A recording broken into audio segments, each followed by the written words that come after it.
Boa noite, meus irmãos, aos irmãos que aqui se encontram, dos dois planos da vida, aos irmãos que estão nos assistindo, que todos sejam bem-vindos e que possamos, Senhor, através dessa palestra, trazer um pouco de paz, de bom ânimo às nossas almas.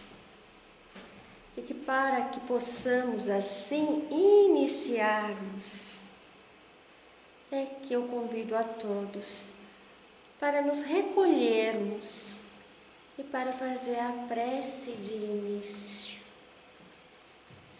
Senhor, aqui estamos reunidos em vosso nome. Deus, nosso Pai, de infinito amor e bondade, um Deus de amor, um Deus de justiça. Ao nosso Mestre Jesus, o nosso meigo Nazareno, que nos ensinou a amar e que nos ensina a perdoar. Senhor, aqui nos encontramos nesse trajeto de vida sobre a terra, aprendendo a cada instante, a cada dia, a cada oportunidade. Senhor, que possamos agradecer por aqui estarmos, por estarmos buscando os vossos ensinamentos, a vossa palavra, Senhor, para trazer em nós o bom ânimo e o incentivo necessário para vencer as nossas dificuldades, as nossas lutas diárias, que temos como grande aprendizado para mais esta lição de vida, para mais esta encarnação neste corpo que nos abriga o Espírito. E assim, para iniciarmos, é que possamos orar através do Pai Nosso, aquela prece, Senhor, quando dirigida a Jesus, os seus discípulos, quando perguntou a Jesus como poderiam falar com o Pai. E Jesus assim proferiu dizendo: Pai nosso que estais no céu, santificado seja o vosso nome. Venha a nós o vosso reino. Seja feita a vossa vontade, assim na terra como no céu. O pão nosso de cada dia dai-nos hoje. Perdoai as nossas ofensas, assim como nós perdoamos a quem nos tem ofendido. E não os deixeis cair em tentação, mas livrai-nos de todo mal. Que assim seja. Então, meus queridos, sejam bem-vindos todos ao nosso grupo, que carinhosamente nós chamamos de GEAF, que é o Grupo de Estudos Espíritas Aprendizes da Fraternidade. E hoje, nossa palestra é sobre o perdão e o auto-perdão. Muitas vezes, ao pegar o Evangelho, ou até mesmo a Bíblia, vemos ali muitas citações. Perdão é um ato de amor. Mas é mais do que um ato de amor, é também um ato de coragem. Porque acreditem, para perdoar ou para pedir perdão, precisa muita coragem. Então, é um sublime sentimento, um sublime amor, que imprime e exprime o nosso sentimento. E nós, quando estávamos aqui orando, fazendo o Pai Nosso, e quando nós falamos: Senhor, perdoai as nossas ofensas, assim como nós perdoamos a quem nos tem ofendido. Talvez não prestamos atenção à profundidade destas palavras. Se nós queremos o perdão do nosso Pai, por que não perdoar aquele que está ao nosso lado? Aquele que está na nossa caminhada, junto de nós. Então, se queremos o perdão, que perdoemos primeiramente, que possamos fazer essa parte, essa doação, esse sublime amor. E o auto-perdão? Perdoar a si mesmo é fácil? Será que é fácil se perdoar? Quando nós fazemos determinadas ações ou falamos determinadas coisas, que às vezes nós nos arrependemos, é fácil nos perdoar? Eu acho que é um pouco mais difícil. Sabe por quê? Porque nós temos algo chamado consciência. E mesmo que passe o tempo, a nossa consciência nos cobra. Olha, por que fez desta forma? Por que falaste dessa maneira? Por que utilizaste dessas atitudes? E ela nos cobra. Então, o auto-perdão, se perdoar a si mesmo, requer, digamos assim, uma reforma íntima, de entender e compreender que nós, seres humanos, somos falhos. Cometemos, sim, erros. Muitas vezes, tentando acertar, erramos. Então, faz parte do nosso aprendizado. Como também o nos perdoar também faz parte.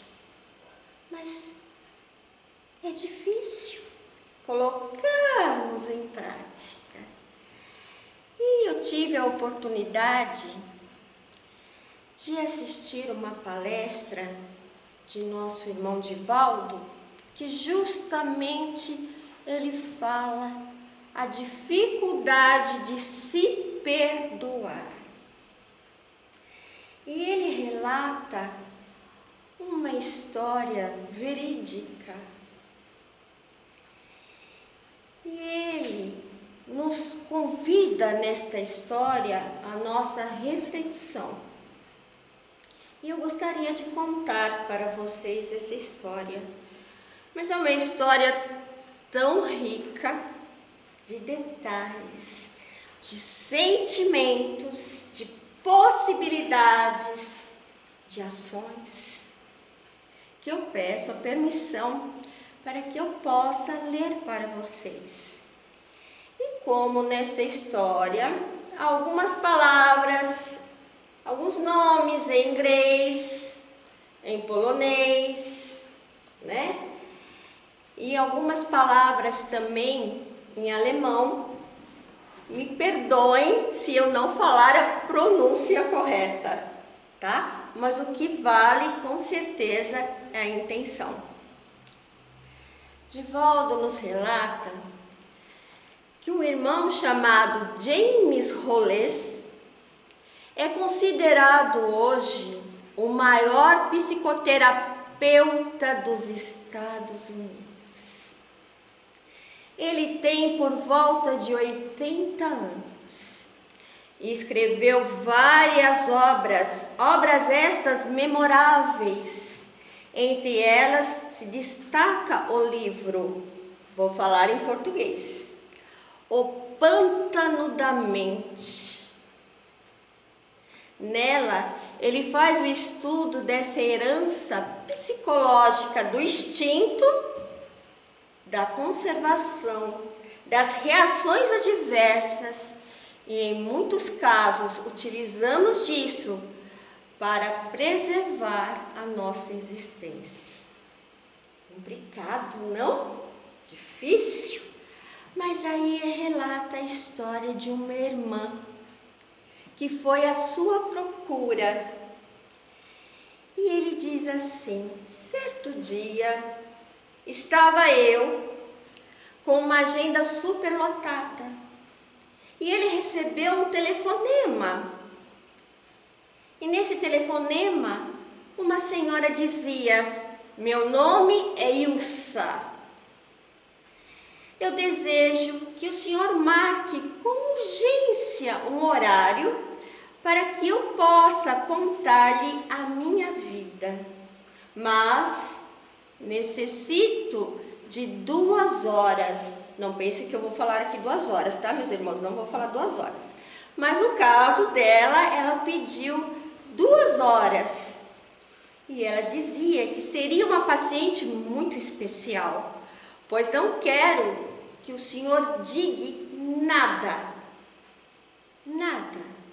A minha terapia será lhe contar o drama que me devora a vida. E estou mandando pelo correio uma fotografia em um recorte de jornal, para que o senhor me conheça antecipadamente, porque o meu caso é de desespero e é de culpa.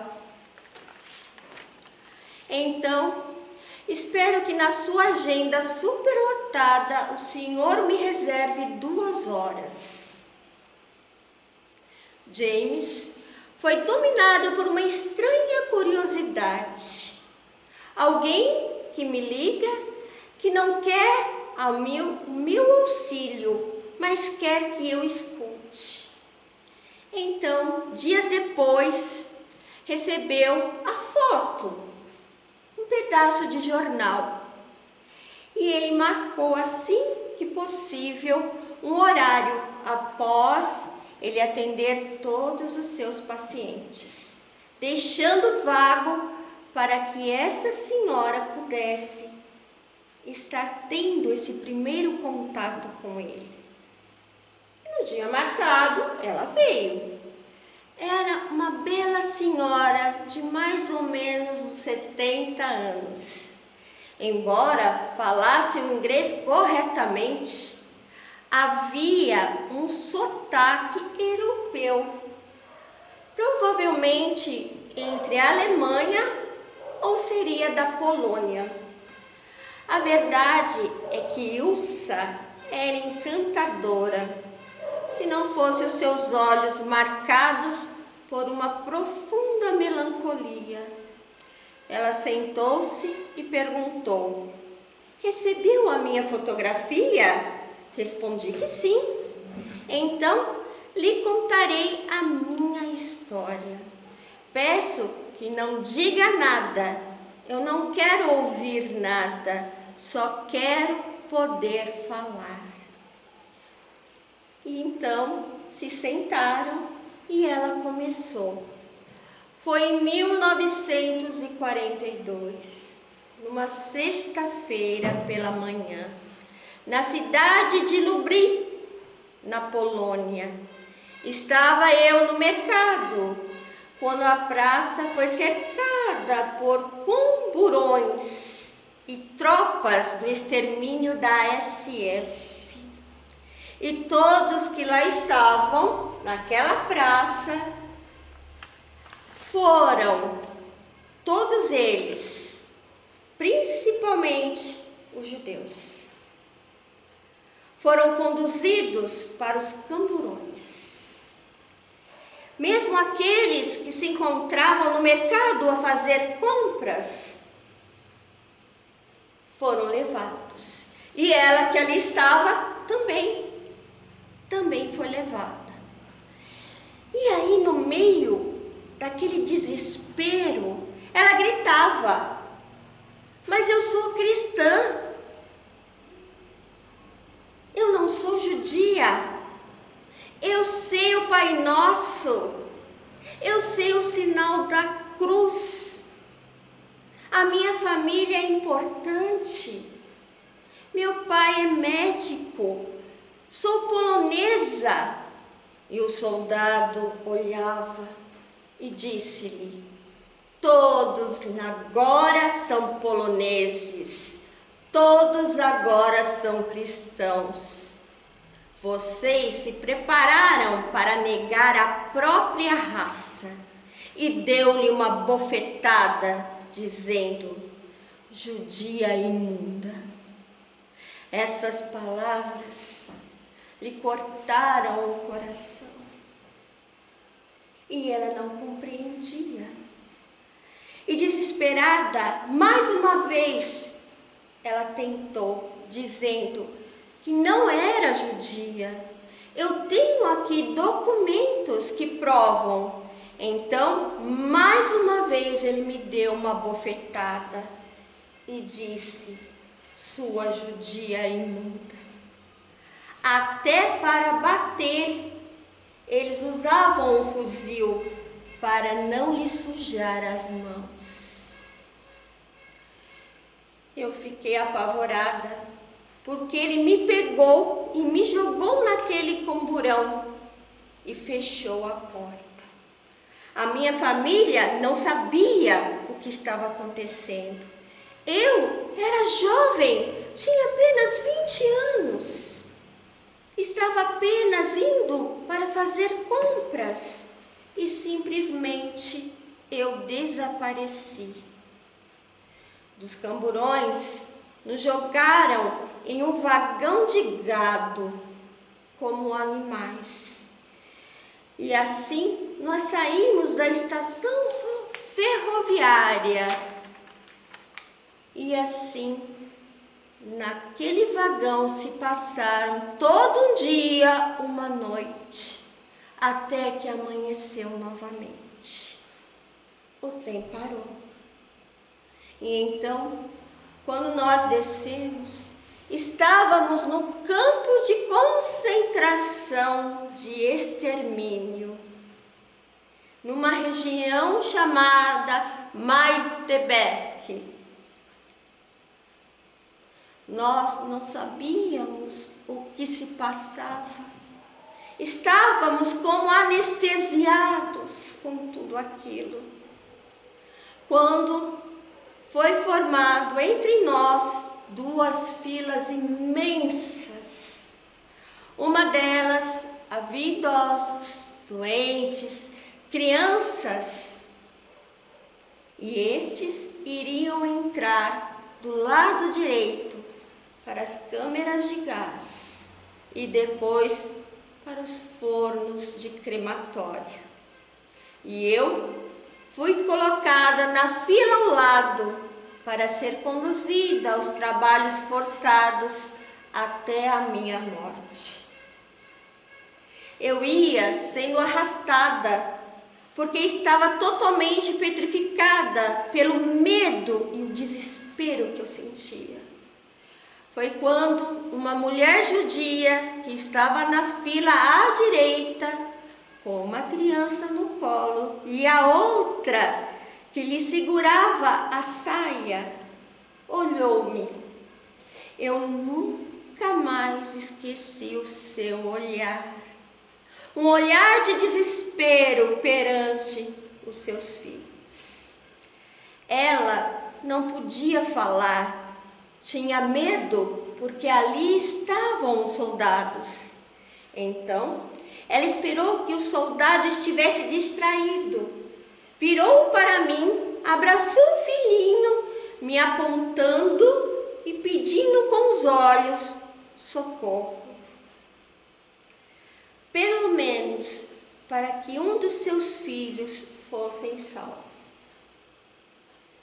Já que eu estava na fila dos trabalhos forçados, eu fiquei apavorada, porque se eu pegasse aquela criança e algum daqueles soldados me vissem, iriam me jogar imediatamente na câmara de gás.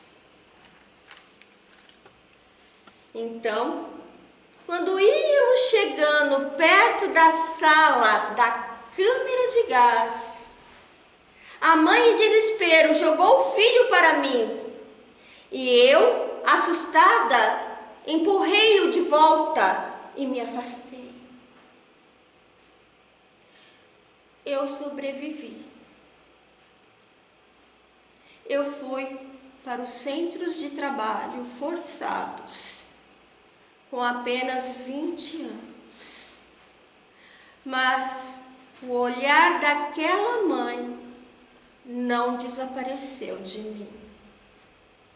Quando ela entrou na sala, na câmara de gás, com mais de 200 pessoas, a porta foi fechada.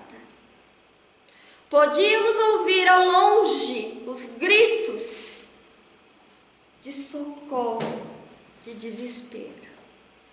E depois de alguns minutos, o silêncio mortal e terminal. Os anos se passaram lentamente. Foi quando os russos nos libertaram no mês de março de 1945. Eu havia sobrevivido a tudo aquilo. E eles falavam alegremente em 6 idiomas diferentes que nós estávamos livres, finalmente livres. Eu mal podia acreditar. Eu era apenas um farrapo humano, apenas pele e osso. Fomos então conduzidos para um campo de refugiados. Agora havia paz, mas a Polônia estava destruída. Varsóvia não tinha sequer uma parede em pé. Então, fiquei ali, sentada, desorientada. Mas eis que me veio a triste notícia que ninguém da minha família havia sobrevivido. Apenas alguns parentes que conseguiram fugir para os Estados Unidos. Então, a migração conseguiu o endereço desses meus parentes, que estavam na cidade de Chicago. Então, escrevi uma carta para eles e eles me convidaram para morar na América. E eu viajei para o país que me recebeu de braços abertos. Fui aprender a língua inglesa, fui fazer a universidade de biblioteconomia e assim fui trabalhar em uma biblioteca. E esqueci completamente do olhar daquela mãe, daquilo tudo que eu havia passado. Pois a vida na América dava-me tantas oportunidades. Era como um sonho depois do pesadelo. Mas foi então que há mais ou menos um ano, em meu trabalho, eu desci ao porão da biblioteca e, levada por uma força estranha, me deparei com uma coleção de jornais toda encadenada. E fui olhando até chegar o ano de 1942. Curioso, não? Pois era o ano que eu tinha sido levada para o campo de concentração. Puxei o volume imenso e abri casualmente. E lá havia uma fotografia. E para o meu espanto, alguém ali havia me fotografado. No justo momento em que eu empurrei a criança. Ali estava a minha expressão de pavor e a criança que chorava desesperadamente. E foi quando tudo voltou, Tudo aquilo que estava enterrado na minha mente, no meu inconsciente, voltou à tona. E os olhos daquela mãe voltaram novamente a me perseguir. Então me tornei judia. Fui estudar a religião dela, mas não pude continuar judia. Então resolvi me tornar católica, mas para o meu espanto não pude continuar, pois não acreditava mais em Deus. O que eu sei é que na religião judaica havia uma frase que dizia assim: se tu se confessares a 14 pessoas justas, os teus crimes serão perdoados e tu gozarás do reino dos céus. Então, eu venho me confessar ao Senhor, que é um homem justo. E ele pergunta: mas como você sabe que sou um homem justo? E ela responde: eu sei que és um homem justo, um psicoterapeuta que mantém em segredo todos os seus pacientes, tudo aquilo que é falado ao Senhor. Então, seis que é um homem justo. Então agora eu acabo de me confessar a minha culpa que carrego em minhas costas daquelas 3 vidas. Eu vou peregrinar até que um dia eu possa me libertar. Se quiser, pode ficar com a fotografia que arranquei do jornal. Pode ficar como uma lembrança minha. Então, quando James se indagou a falar alguma coisa, ela reagiu dizendo: não quero conselhos, não quero nada, eu quero apenas carregar a culpa que tenho. Então, me levantando, me dirigi a ela e disse: Ilsa, pegue o dinheiro de volta, porque você pagou a consulta, mas eu não fiz nada por você. Então, quando sair, pegue o seu dinheiro de volta. Então, ela deu um sorriso melancólico e disse: agora só faltam 13 pessoas justas para que eu possa contar a minha história e me libertar. E assim Ilsa saiu do consultório e nunca mais voltou. Se nós, meus irmãos, pegarmos essa história, verídica, e quantas são estas histórias que aconteceu naquele tempo? E muitas vezes, entre aquilo que escolhemos, entre as nossas escolhas, entre aquilo que fazemos, entre aquilo que falamos, muitas coisas nos trazem e nos deixam marcas. Mas essas marcas nos servem como aprendizado e não como culpa. Porque, como falamos no começo, temos que ter o auto-perdão. Porque assim, como seres humanos,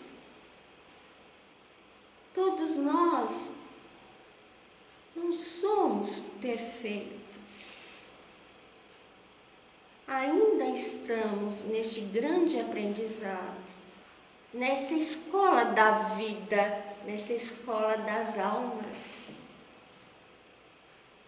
Então, com certeza, muitas vezes, iremos falar, ter atitudes estas, que às vezes irão nos marcar o nosso coração, os nossos pensamentos e marcar a nossa alma. Mas ela não deve ser assim como para nossa irmã Ilsa, uma cruz tão pesada. Porque quando nós carregamos sozinho, muitas vezes pode acontecer de perdermos a fé, nos perder a esperança, de perdermos a coragem, de perdermos até a fé em Deus, em nosso Mestre Jesus, diante das dificuldades.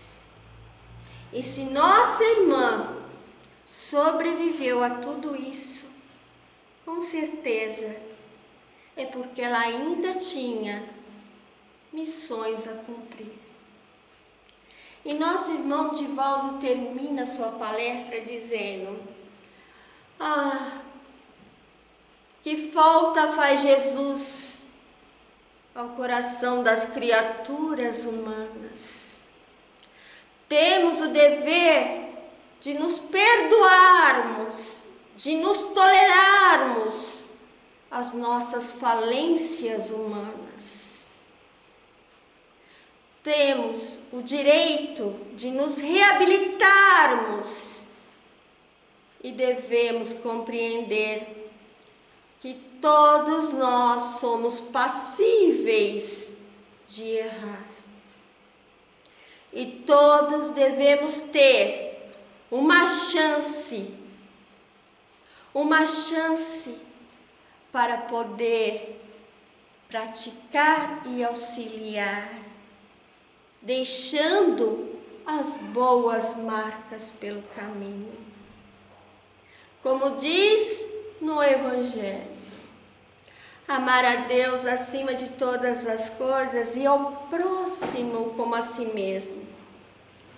Mas que para que eu ame o próximo, eu tenho que me amar a mim próprio, porque é somente me amando é que eu terei interesse de amar o meu semelhante, de amar o meu próximo.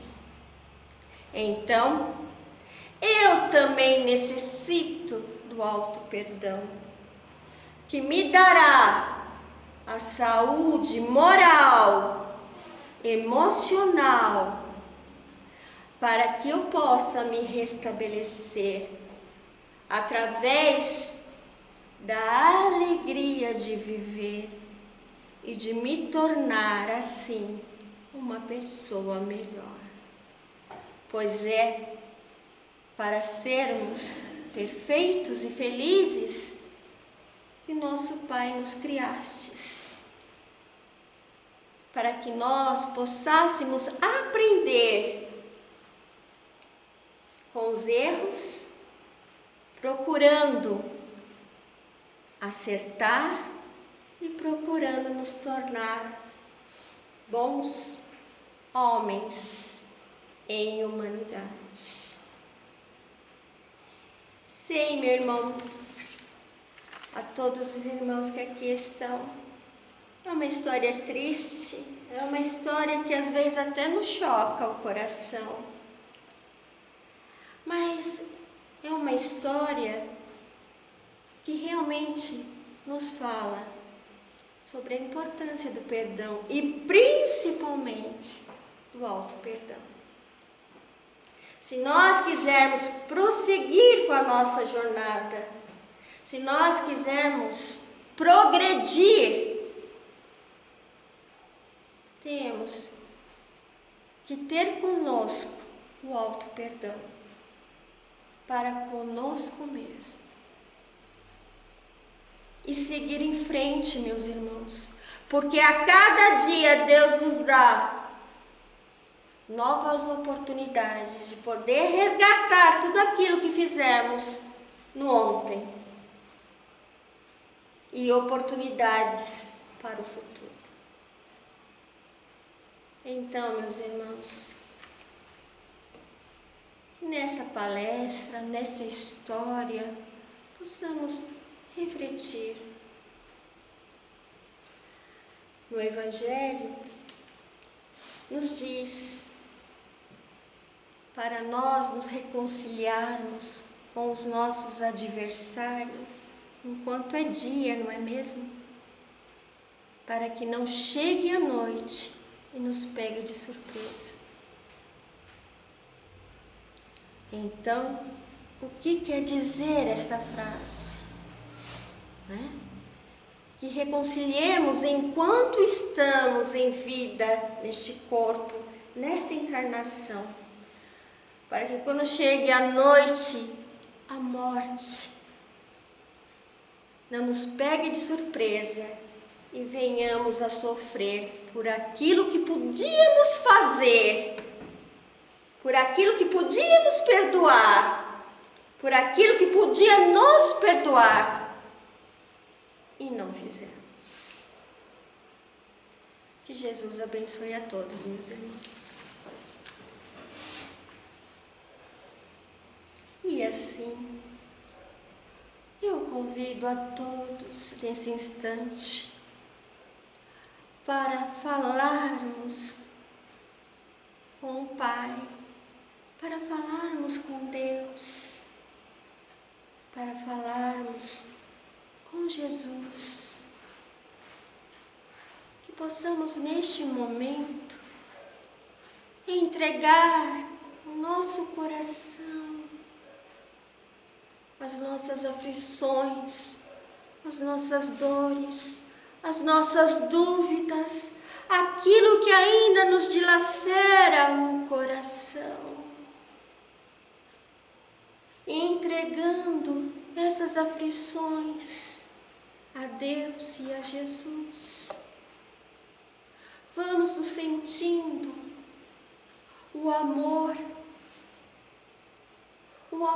do Pai e do Mestre a nos fortalecer a alma, a nos fortalecer o coração. Senhor, vós que é nosso Pai, sabeis de tudo aquilo, Senhor, que está em minha alma, tudo aquilo que ainda preciso aprender, tudo ainda que eu preciso realizar. Por isso, Senhor, vos peço, dai-nos força, a força necessária para vencer a cada dificuldade,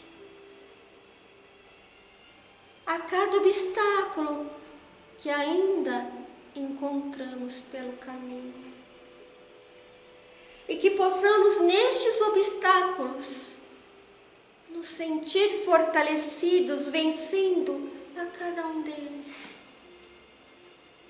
E mesmo que venham as dificuldades, mesmo, Senhor, em que eu sinta a minha cruz pesar, que eu possa, Senhor, olhar para o céu e rogar a Ti o amparo. Que eu possa rogar a Ti, Senhor, a oportunidade de estar aprendendo, Senhor. E mesmo quando eu me sentir sozinho, que eu possa buscar através da prece, através dos amigos espirituais e dos amigos também encarnados, que muitas vezes estão ao nosso redor e que pegam nas nossas mãos e nos auxilia muitas vezes nas tempestades. Senhor, que teu amor ampare a todos nossos irmãos em humanidade, por aqueles, Senhor, que nem sequer têm um teto para morar, por aqueles que vivem nas ruas, nas pontes e pontilhões, por aqueles, Senhor, que muitas vezes nem sequer têm o alimento necessário para vos saciar a fome do corpo físico. Senhor, ampara aqueles que se encontram nos hospitais ou mesmo em seus lares. Ampara, Senhor, a todos aqueles nossos irmãos familiares, conhecidos, amigos, parentes, que estão deixando o corpo físico e retornando à pátria espiritual. E por todos os familiares que aqui ficam, Senhor, sentindo saudade e as dores pela falta do ente querido. Mas, como nós aprendemos que a morte não é o fim, a morte é apenas uma passagem, pois a alma é eterna. E um dia nos reencontraremos novamente. Então, Senhor, eu vos peço que ampare a todos os lares, aos nossos familiares, aqueles que estão perto, aqueles que estão distantes.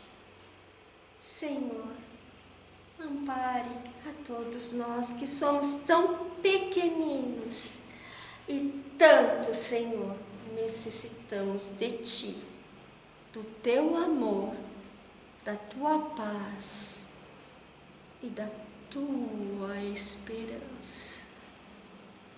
E assim, Senhor, é que agradecidos somos por tudo, graças vos damos, e que possamos levar conosco para os nossos lares um pouquinho da paz de Jesus em nosso coração, impresso em nossa alma. Que assim seja, meus irmãos. Uma boa noite a todos que aqui estão. Uma boa noite aos irmãos que estão nos assistindo. E que a paz, nosso Mestre, esteja sempre conosco, hoje e sempre. Que assim seja.